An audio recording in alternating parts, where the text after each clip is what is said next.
Everyone tells you to buy the 3.3-liter turbo V6 because 365 horsepower sounds better on a spec sheet, but often more horsepower masks a lazy chassis. This 2.5-liter turbo has 300 horsepower, but more importantly, it has significantly less weight over the nose. The G70 is a precision instrument hiding behind a 3.3-liter marketing problem.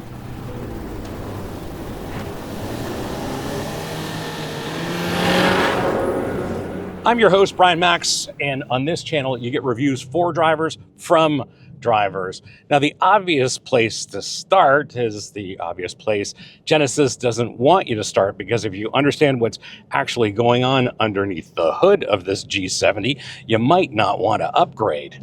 The spec sheet says 300 horsepower, and somewhere a marketing team is weeping because that number doesn't win bar arguments. But here's what they should have told you: that 300 horsepower arrives with 311 pounds of torque from 1650 RPM. That means you're not waiting for the turbo to spool up. You ask, it delivers. Sure, the 3.3-liter turbo has more peak power, but this has more usable power more of the time. That's the number that matters when you're not drag racing strangers. Spec sheet guys don't have a corner, they have a comment section. The 2.5-liter turbo lacks the sophistication of its European rivals because you're hearing that raw mechanical cycle of a direct injection four-cylinder, but I'll take that any day over a synthesized soundtrack. What you also get is a willingness to rev that most four-cylinders abandon around 5,000 RPM. It keeps pulling and keeps responding to your throttle inputs with the kind of honesty that makes you wonder if the V6 is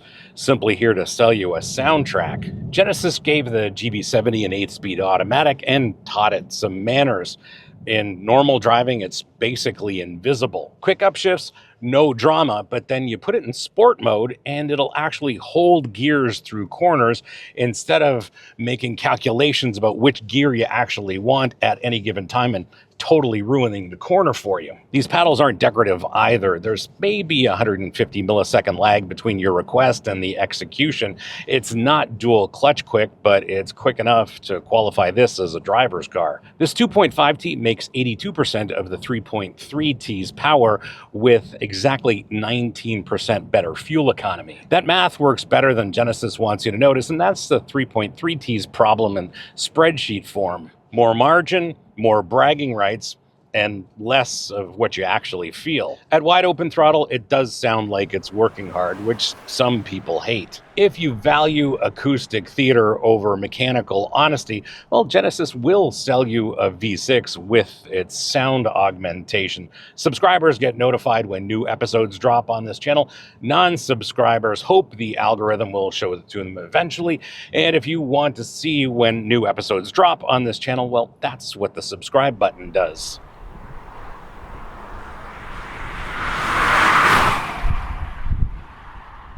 The G70's steering is genuinely good, and I don't say that about many electrically assisted racks. There's weight on center, and then weight builds naturally as you get through the corner, which sounds basic until you drive 5 other cars this week that don't do that. What makes it better in this 2.5T is simple. There's less weight on the nose fighting those front tires. You feel the weight on those contact patches a little more clearly, a little earlier, without the front end begging for mercy before you've even asked it to work. There's a few degrees more steering lock than you'd expect, which makes this easier to maneuver in parking spots and a little bit more responsive when the corners get interesting. Genesis put Brembo brakes on the base engine. Think about that. And yes, there's a real-world footnote here, and we'll get into that in owner intel later in the episode. Most manufacturers save the big brake jewelry for the top trim as a profit center. Here, you get 4-piston front calipers regardless of the engine that you choose. Pedal feel is properly firm with genuine progression, and you can actually modulate threshold braking without guessing, let alone the ABS intervening until you actually need it. The lighter nose helps too, because there's less dive under initial braking, making it easier to balance the car on corner entry. Don't forget that this chassis was engineered for the 3.3T and the all-wheel drive system, so this 2.5T is living in a suspension setup that's technically over-engineered for its mass. That's a feature, not a bug. There's less weight on the nose, and this is about 180 pounds lighter than the V6. Body roll's minimal, it's not absent, and you get just the right amount of information to understand where exactly that weight's transferring. Mid-corner adjustments feel precise because the dampers aren't overwhelmed. The car settles and stays settled through the corner. Here's where this G70 splits from the sports sedan orthodoxy. The suspension's firm, but it's firm in kind of a German way. It handles our rough roads, the expansion joints, all without crashing through them. And there's no secondary harshness that punishes your spine. Adaptive dampers would be nice, but their absence means Genesis had to tune these fixed dampers to work everywhere. And I think they succeeded. Comfort and convenience without a settings menu. Chassis balance is neutral to slightly rear biased under power,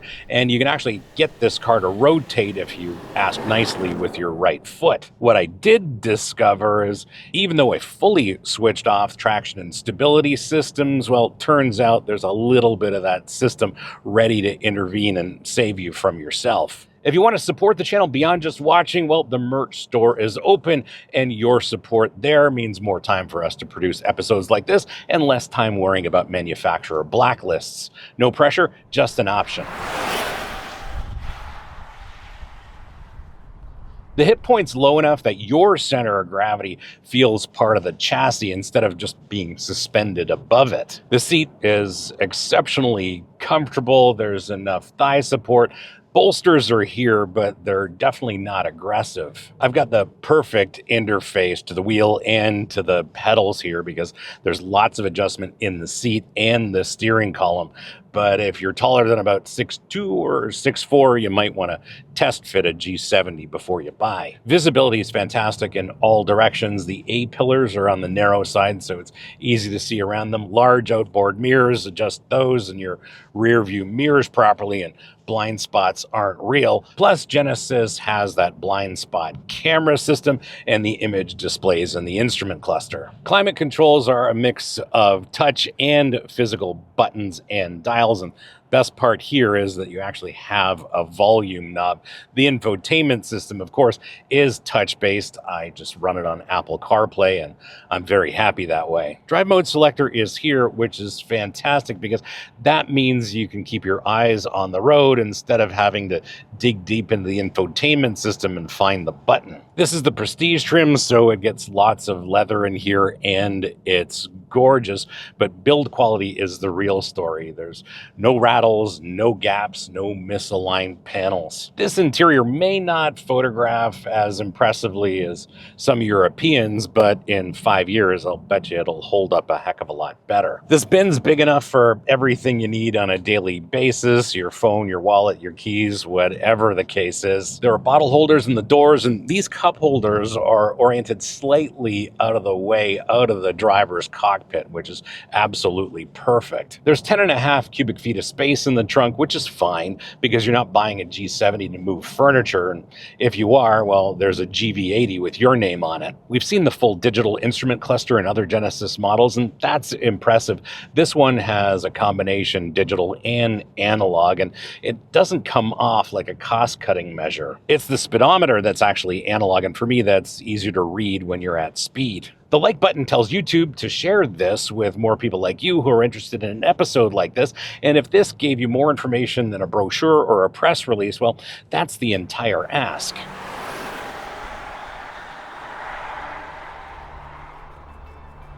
That's my take after a week. Here's what owners are saying after months or years behind the wheel of their own G70s. And remember when I said that Genesis put Brembos on the base engine like it was pure generosity? Here's the footnote learned the expensive way. This is the single most common complaint in owner forums, front brake vibration, and I have experienced this on other G70s, just not this one. It typically appears after 10,000 miles, and the culprit is OEM ceramic brake pads creating deposits on the rotors. It's not dangerous, but it's annoying on a premium car like this.